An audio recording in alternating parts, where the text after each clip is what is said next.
Exactly. They are just as hopping mad, but they think, okay, we are allowed to be indignant because we are an established paradigm, and I don't care if they're polite or not polite. Right. They're just crazy, and I'm mad. Welcome to Darwin Denied, the Essential Bookshelf. It's my turn to introduce a book, and a fat one. a very fat one. It's called Signature in the Cell by Stephen Meyer. And you might be thinking, first off, as you just noticed, that this is very thick. And I don't want you to be intimidated by it. If you're interested in the debate, the creation evolution debate, this is a wonderful book. It's in the we've talked about some of the taxonomy of these books. You've got some books that are intelligent design. Some are more just disillusioned with naturalism, but don't really pledge allegiance to any particular camp. They just have problems with evolution. And then the creationist camp. This is definitely falls in the intelligent design camp. And it is a very closely reasoned, scholarly book showing the bankruptcy of materialism. Now, as a philosopher, I use materialism and naturalism interchangeably. Are there any nuanced differences? Yeah, there are nuanced differences, but I wouldn't worry about it. Don't worry about it. Yeah, there are differences, but okay. But anyway, just showing that similar to the book that we discussed, Douglas Axe's book, Undeniable.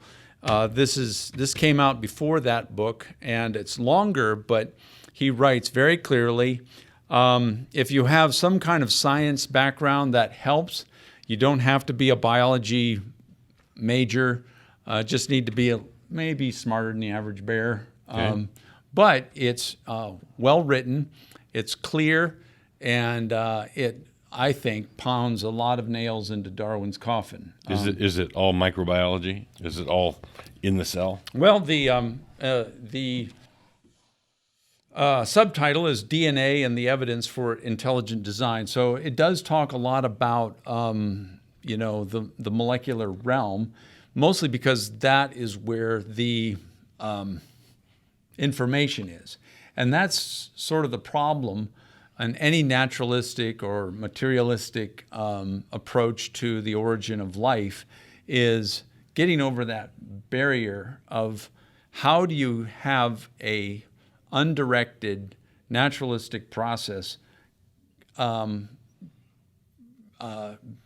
produce information, whether it's DNA sequences that are specified to code for very particular proteins that do things in the cell.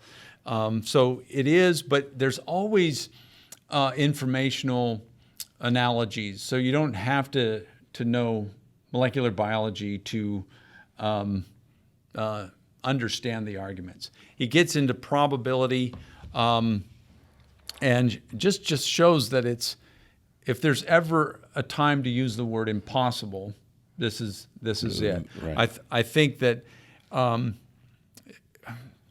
I said, it's pounding so many nails in Darwin's coffin that it just almost is an overkill. And just to back up for a minute, in Darwin's day, this is somewhat in his defense, but right, in Darwin's day, our knowledge of the cell was minuscule. Yeah, just a blob of, the cell could be a blob of jelly-like stuff. Yeah. And nothing going on in there. It's just sort of the brick that, but there's way more going on. Right, and they should have known it back then, even if they thought it was a black box, which Behe's book suggests it is a black box. But when you're a complicated multicellular organism, you can't think of these as bricks, especially if you're doing stuff. Thinking, moving, digesting, all of those are a function of the the processes going on in the brick. So they can't be little blobs of Jell-O, even if you don't know what's going on. Now we know a lot about what's going on in the cell. So this is just a marvelous book, and I just want you to know that even though you might be intimidated by its thickness, I'm a very slow reader, and I chipped away at it like a slow, determined woodpecker, but I didn't feel like I was ever bogged down. I felt like I want to keep reading.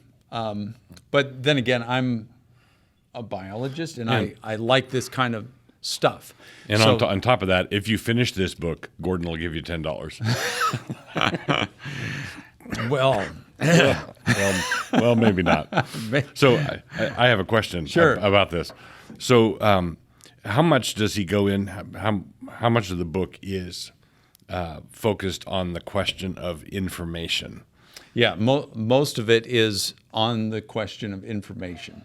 And so there's a lot of similarities with Douglas Axe's book, but I think he cites a lot of Douglas Axe's work in here, showing that, with your alphabet soup, the whole probability of coming up with any kind of cell is just, the probabilities are crazy and so tiny that they're laughable. Now, the thing that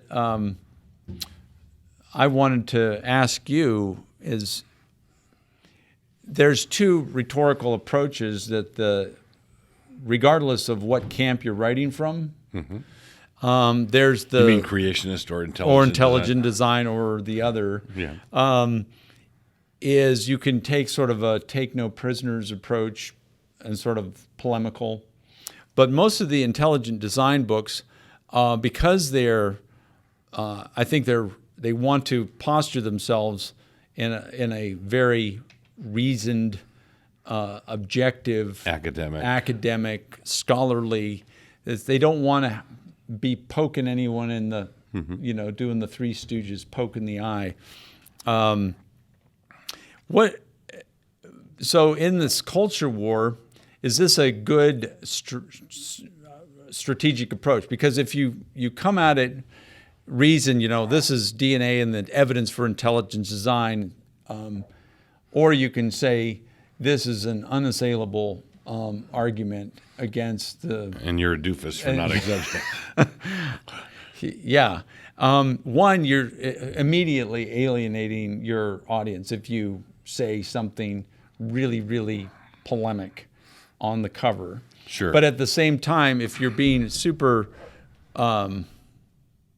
civilized, it's almost like you, from their perspective, since they're sitting on what they consider this, on the top of the wall of their fortress, thinking whether they're intelligent design, whether they're throwing spears or whatever, whether they're being polite, whether not being polite, they give us the raspberry. Yeah, I think in all mass movements, all mass intellectual movements, whether it's the Reformation or the Renaissance or the revival of learning under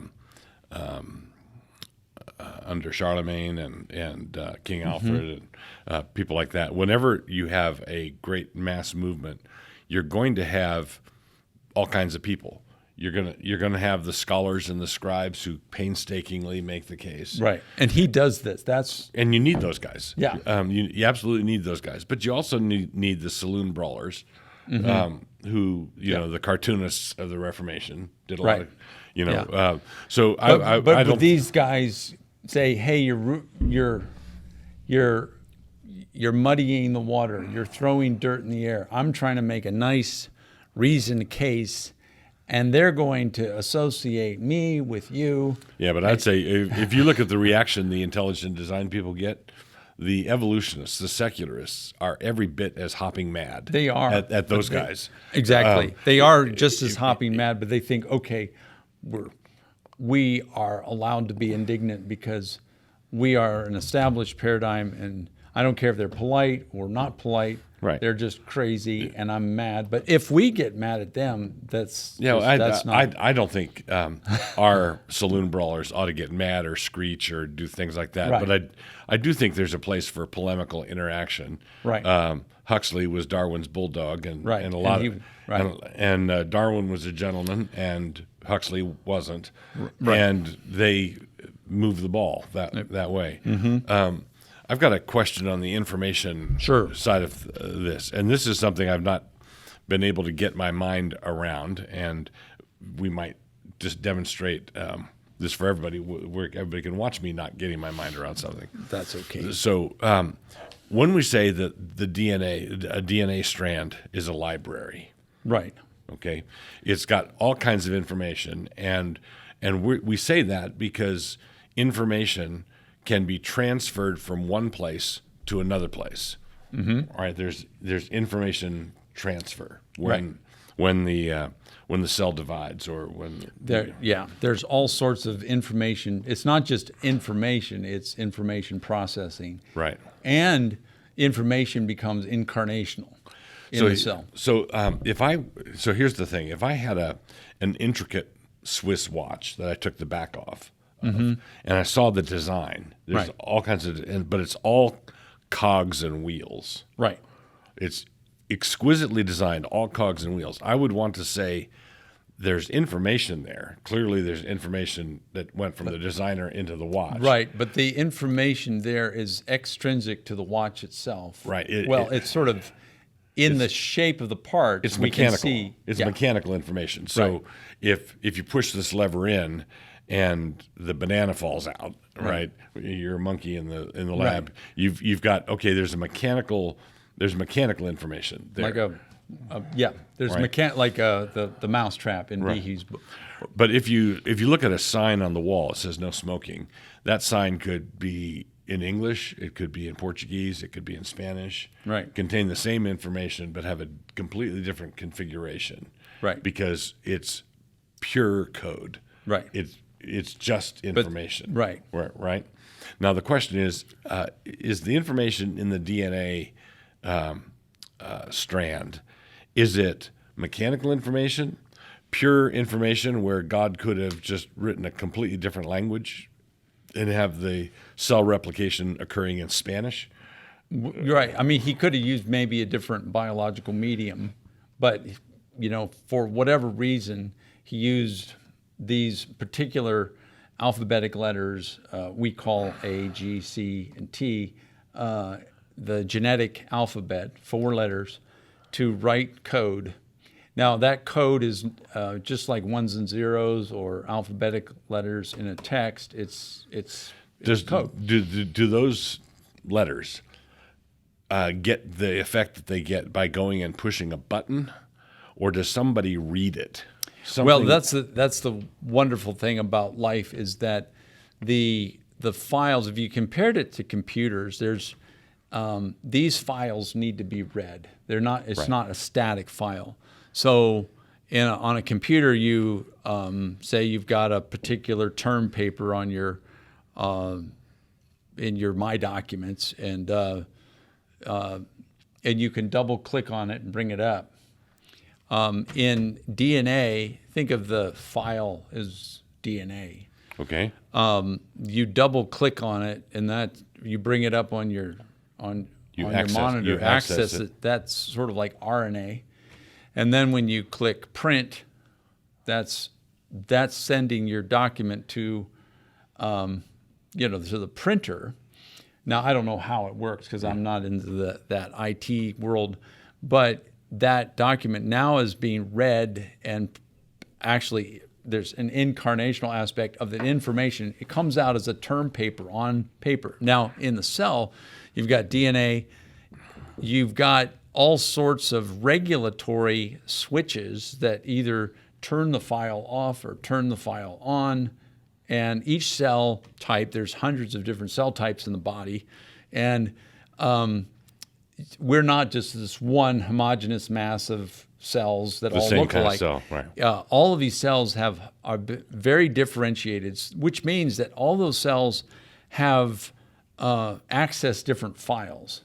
And the cell shapes are different. Why? Because different files have been opened. Every cell in the body's got the same genetic information, but liver cells are accessing liver files.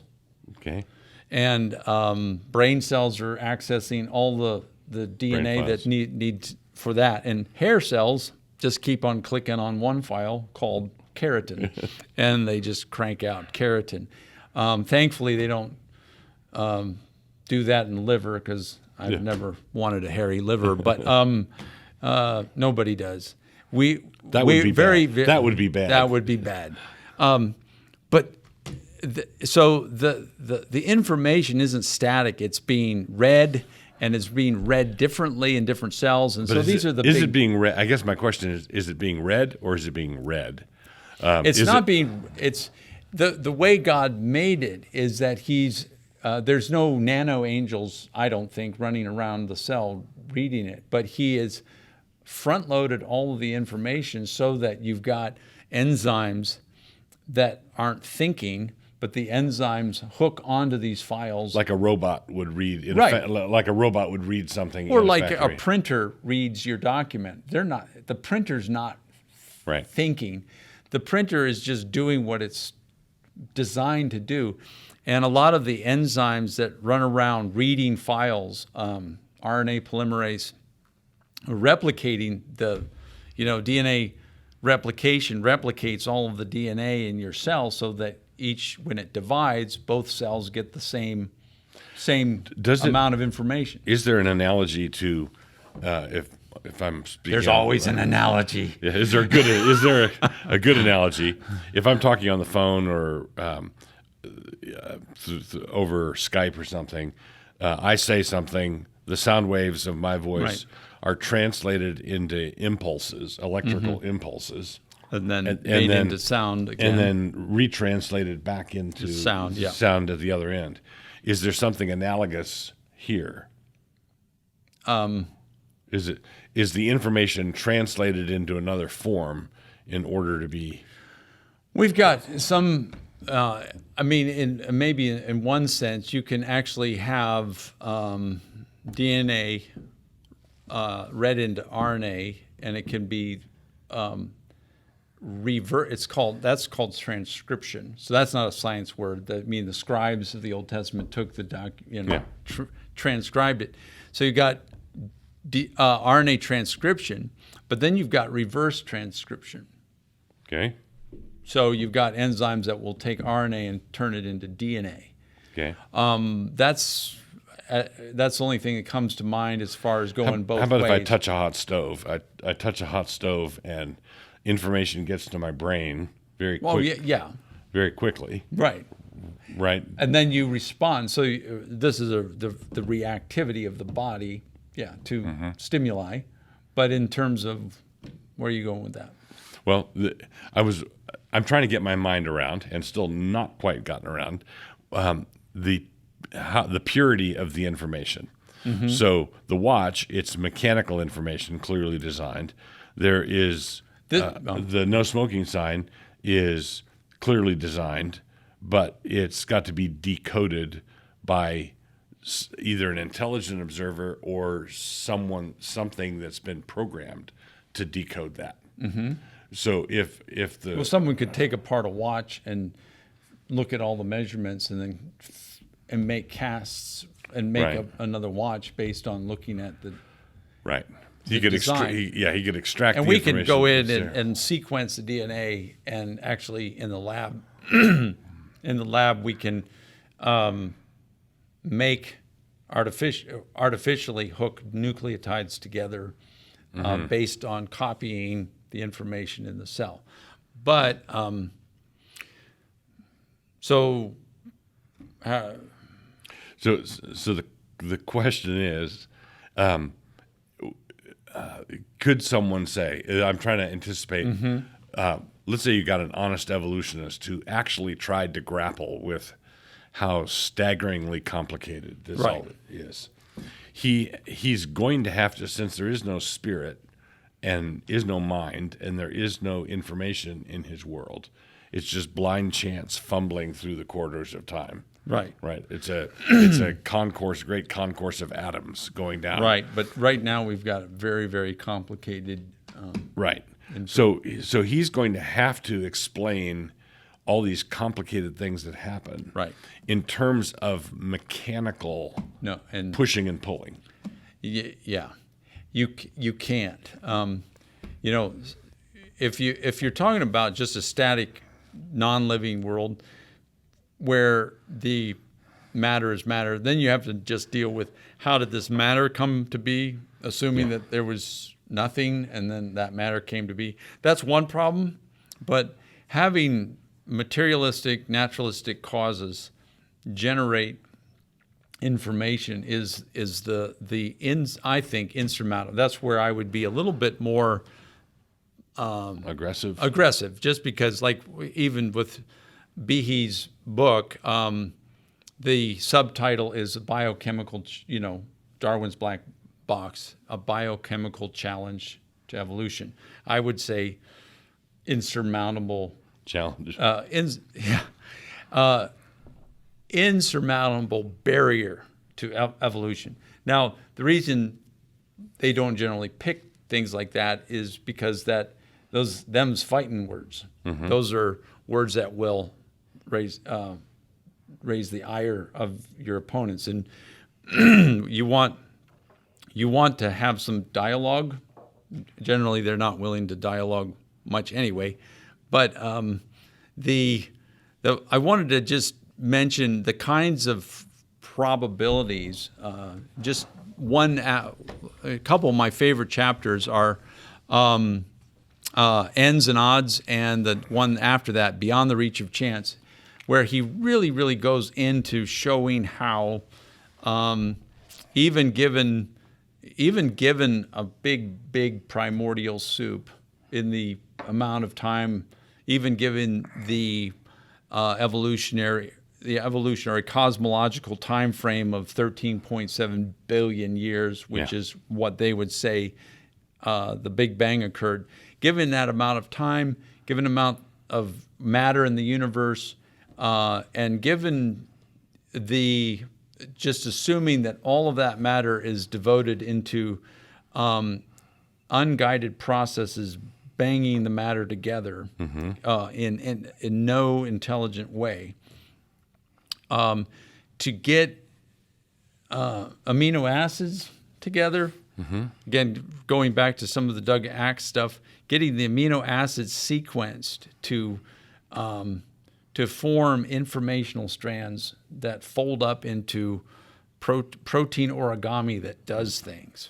And they're right-handed and left-handed. Left-handed amino acids, and you've got to have not only the amino acids hooking together, getting them hooked together in the right way. Never mind whether it's informational, just getting them hooked together so that you have a string of Scrabble letters all oriented right. Never mind whether it says anything, just get them, the Scrabble little platform. Yeah, all right side up. Get them all right side up in the right orientation. Just getting them like that is astronomically low probabilities. Now, to have expelled something, you're getting into numbers that just you can't even get your head around. I can't get my head around the number of atoms or molecules in a drop of water. That's 33 billion times a billion in a drop. Mm-hmm. Now, 10 to the 80th is the number of subatomic particles in the known universe based on what they know, 10 to the 80th. Now, the way exponents work is 10 to the 81st is 10 times 10 to the 80th. 10 to the 82nd is 10 times 10 to the 81st, and so on. Yeah. So it's exponential increase with each, iteration. And so when you're talking about just one protein of a very modest length, just a modest length, never mind a cell, but just one protein of 150 amino acids, the chances of it forming by chance and have it be of a biological, have some biological significance. It's biologically functional. is just one chance in 10 to the 164th power. Now, that's just one protein. That's pretty small. That's one protein. Now, remember, 10 to the 80th is the number of subatomic particles. You say, well, given enough time, there's been given 13.7 billion years, that's 10 to the 17th second. No, 10 to the 16th seconds. Okay. 13.7 billion years is 10 to the 16th seconds. Now, you're talking about... and not only that, you're using your Scrabble analogy. You've got what are the odds of getting all the tiles right side up in a row? And it's spelling supercalifragilisticexpialidocious. And it spells delicatessen the other way. Right. Well, you've got. So the palindromes and all sorts of things, but this is the thing that's a little bit different in apologetics. When you're having an actual fight, you can see a winner. You can have a knockout. Sometimes it needs to be arbitrated. You have to have judges. But on things like football, basketball, everybody knows when the ball goes through the hoop. Yeah. And for most part, that the running back went into the end zone. It's a touchdown, and everything's so physical and concrete. Everybody can say there's no argument. But when you give slam dunk arguments like this, where it's different than a knockout punch. It is a knockout punch, but with ideas, it's not as physical. And so it's more like chess. And you refuse to take the point. You refute. Well, it's like you put your opposition. I feel like this has put Darwinism in checkmate many times over, and along with other books. But it's like your opposition, there's nothing about the pieces on the chessboard that knock the king across the room. The opposition has to agree to the lines of force. Yeah. Your rook and your bishop and everybody, you've got it in checkmate a bunch of times over. And as long as they're saying nuh-uh. They just say nuh-uh. Right. And you can do scholarly work saying yeah. But whoever's got the high ground as far as the paradigm, the institutions, most people will say, well, they said nuh-uh, and that's good enough for me. And most people don't want to do the homework and go, wait a minute, what are the lines of force in chess? What's a good, solid argument that just devastates them? This devastates them, but they're not willing to roll over. Right. Because it's a matter of ideas, and those ideas, it's like you put them in checkmate, and they go, and they flip the board and go, I win. Right. And you go, well, I can't. Yeah. No matter how scholarly I am with that, you just, that's just sad.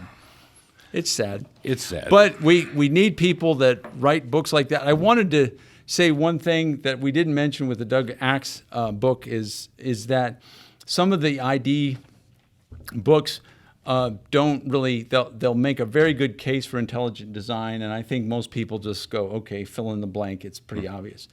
The thing that I wanted to mention with Doug Axe's book is he didn't shy away from God, right. And he said he was a Christian, and so it was very, very clear that this is not some generic God force or anything like that. This is Jehovah. This is God of Abraham, Isaac, and Jacob, and I appreciated that. Not that they have to do that, but anyway, don't be intimidated. This looks like an iceberg. And it has the same effect as icebergs did on the Titanic, if you think of the Titanic as Darwinism. So, thank you. Your chances of surviving the first day of the Normandy beach invasion are radically superior to your chances of surviving spiritually your time at college. Approximately 70% of those students who were engaged in church activity in high school have ceased being engaged in church activity by the end of their freshman year in college. Colleges spending ridiculous amounts of money on accoutrements for their campus that make it more like a spa resort experience than an actual academic experience. And so you can float the lazy river while you're living off of your student loans, and you see how little that has to do with the actual classroom. When the federal government starts to say, okay, here's what your bathroom needs to look like, here's how the showers have to work, here's the diversity training that everybody has to go through, and you get all of this regulation that starts to come out, you'll find the colleges are going to hop to pretty quickly to do what they need to do in order to keep that money coming. Is your priority, well, I need to be employable, I need to have this job? Or is your priority, I need to glorify God, to think critically, and to argue with this person in a persuasive way, and engage them, and glorify God in a way where I'm acting with integrity? If your whole goal in life is to get a job, you're a cog in somebody else's machine. You do what is necessary to keep your job on paper while preserving a quiet little space in your heart where you allow yourself to remember the difference between boys and girls. And this is the compromise that Christians are making again and again.